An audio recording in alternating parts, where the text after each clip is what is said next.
Na jučerašnjoj konferenciji za medije, održanoj u prostorijama opštinskog odbora Srpskog pokreta obnove, sekretar opštinskog odbora Bojan Kovač je predstavnike medija upoznao sa činjenicom da opštinski odbor ove stranke radi.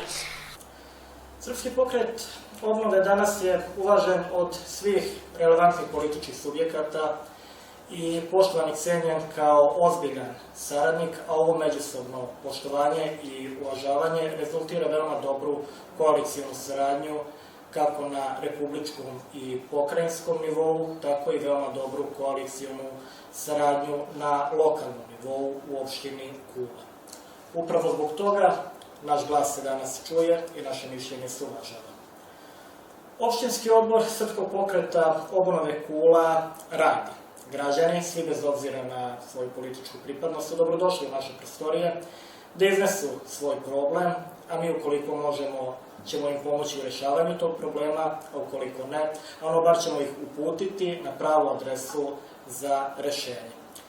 S tim u vezi posjetit ću sve naše građane da je od 1. decembra u našim prostorijama otpočela sa radom služba besplatne pravne pomoći, gde građani mogu za pomoć da se jave ponedeljkom, sredom i petkom u vremenu od 12 do 18 sati i četvrtkom u prepodnevnim satima od 9 do 12.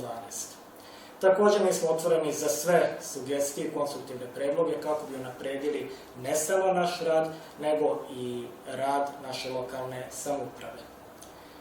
Dalje naši planovi usmereni su na aktiviranje unutarstranačkih tela u vidu saveta pri opštinskom odboru za unapređenje kulture i saveta za socijalna pitanja koje će u dogledno vreme služiti svrsi da budu servis građana i da pomognu svima kojima je pomoć potrebna.